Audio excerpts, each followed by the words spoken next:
Hey everybody, this is Tracy here with another edition of A View from Tracy's Point, and we are here to talk about Iyanla Fix My Life, Secret Curse, Like Mother, Like Daughter.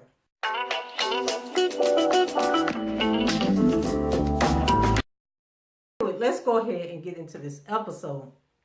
So it begins with a woman named Cynthia, and she's arriving to meet Iyanla with her daughter Monique. And so Monique wrote in to Iyanla because she wants help. And Cynthia says that she doesn't know how to be a parent. So Iyanla takes Monique to meet one-on-one, and Monique says that she didn't have a childhood, and that's because she was molested at the age of 6. Like, what type of nasty, disgusting people do this kind of stuff to kids? Like, okay. So, Monique says that this caused her to learn about sex at a young age. And she says after being molested, she would have sex with anyone that paid any attention to her. And so Iyanla tells her to have compassion, for the 6-year-old Monique. And so Monique breaks down and she starts crying. And so she tells Iyanla, that she's really tired of feeling alone. And so in that scene, I was sitting there trying to picture, so she was molested at 6, and then trying to picture this 6-year-old going out and then having sex with men, and then the disgusting men that would actually want to have sex with a little child, the 6-year-old, the 7-year-old, the 8-year-old Monique. And so next they talk about Monique when she was 12 years old. And so Monique says that she was back with her mom because something happened with the mom, and the mom put her in foster care, or she went to live with the grandmother, and then the mom ended up going to jail. And so now she's really gone away from her daughter for a long time.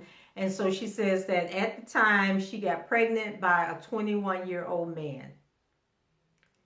So she was 12 years old. I don't know if she was 12 years old, if it happened when she was 12 and went to live, with these people in foster care, or if she had gotten older. But anyway, when she was young, she had a child. She got pregnant from a 21-year-old man, and she ended up having an abortion. And so Iyanla lets her know that she's not alone, and that molested children lose their self-worth. And she asks her, what did the 21-year-old say to get her to have sex?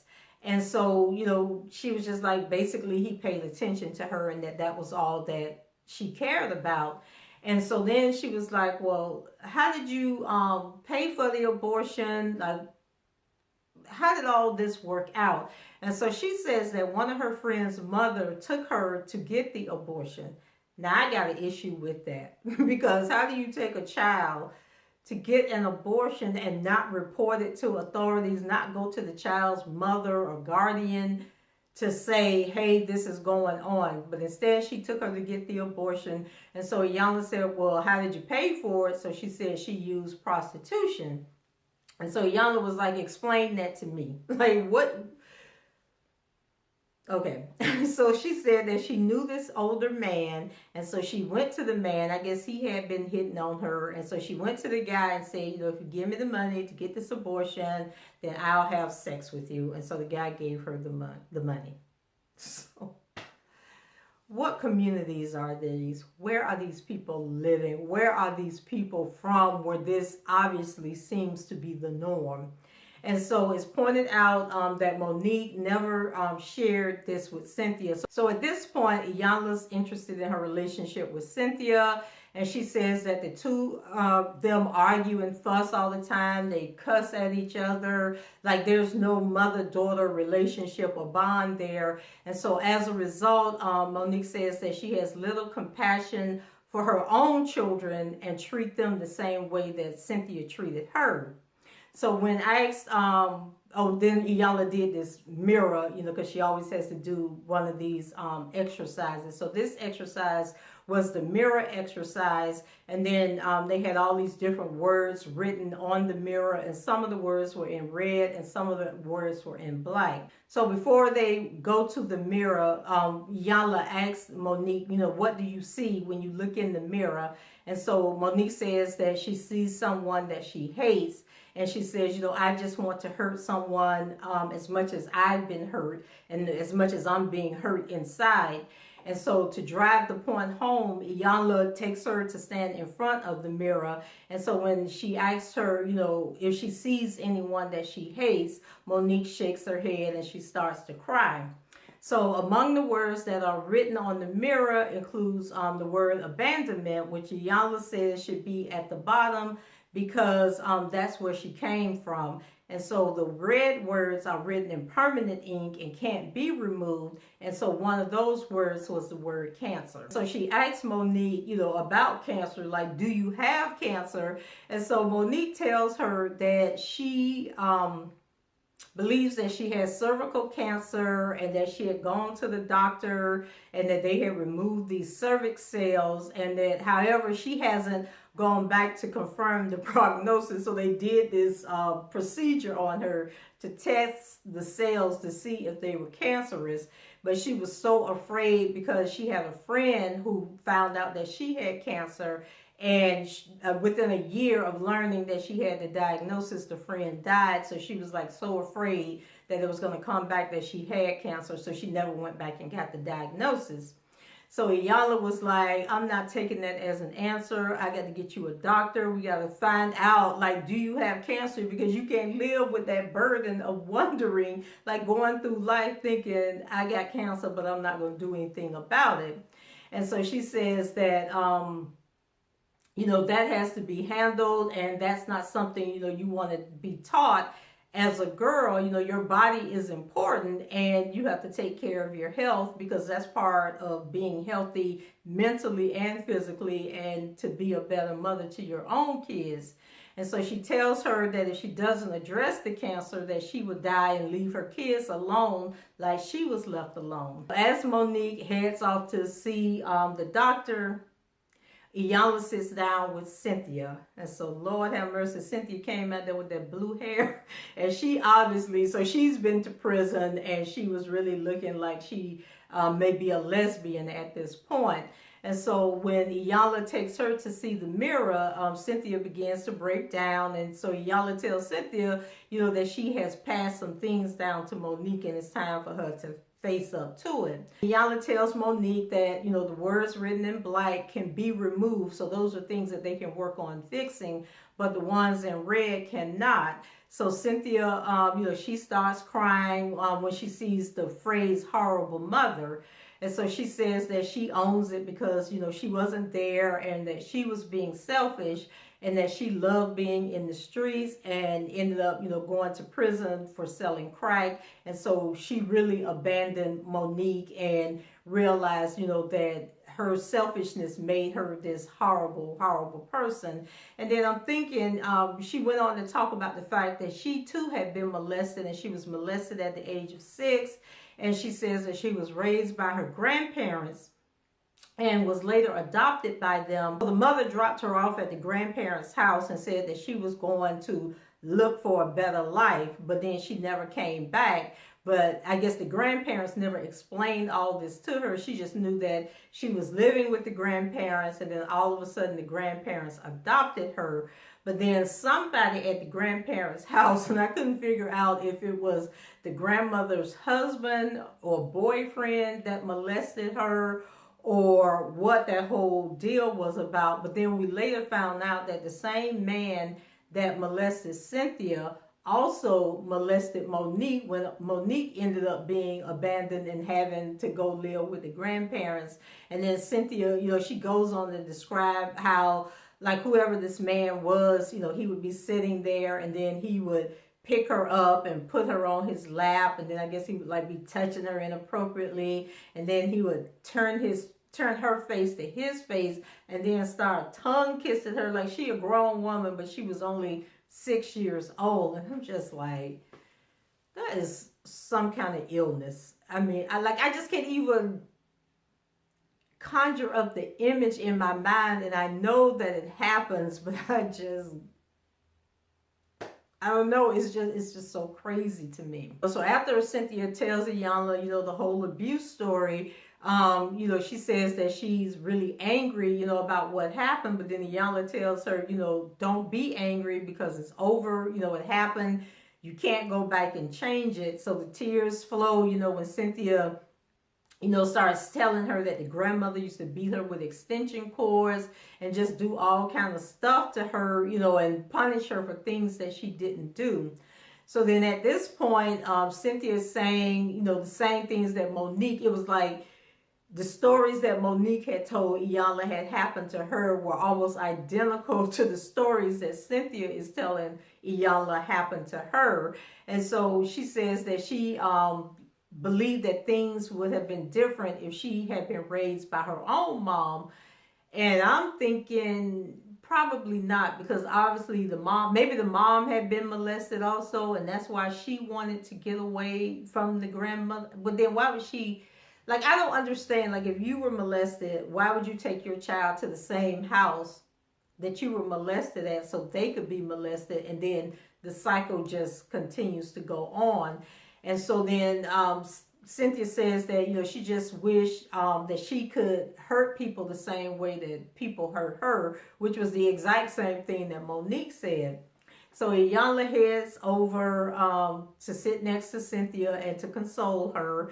And so Cynthia breaks down and revealing feelings of neglect and pain from abuse that she's experienced. So Iyanla, lets her know, people are no longer abusing you. Now that you're 51 years old and you've escaped all of this, now you're abusing yourself. So you're the abuser right now. And Iyanla says that, her unresolved pain affects her relationship with her daughter. So Cynthia then tells Iyanla, how she was physically, mentally, and verbally abused. And she says that she met Monique's father and then they hooked up.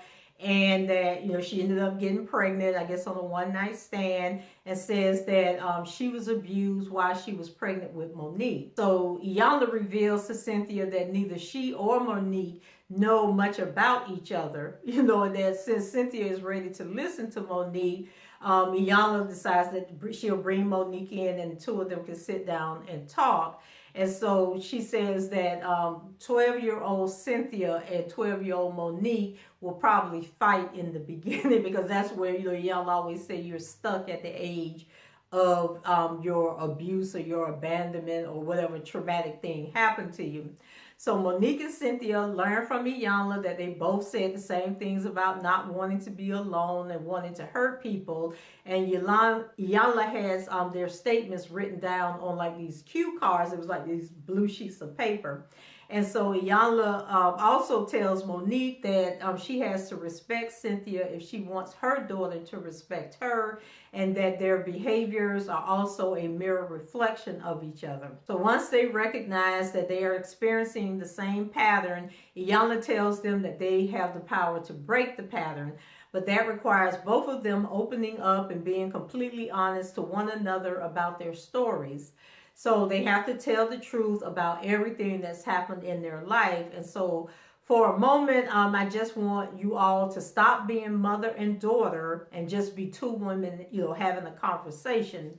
And so she says that we got to grow you both up, and, we're going to sit here and you guys are going to grow up together. And that there are truths that they have never told and that they have both shared, but choose to disown in their own self and in their own story. And so things start breaking down when Cynthia learns, that Monique was molested at 6 by the same family member that molested her.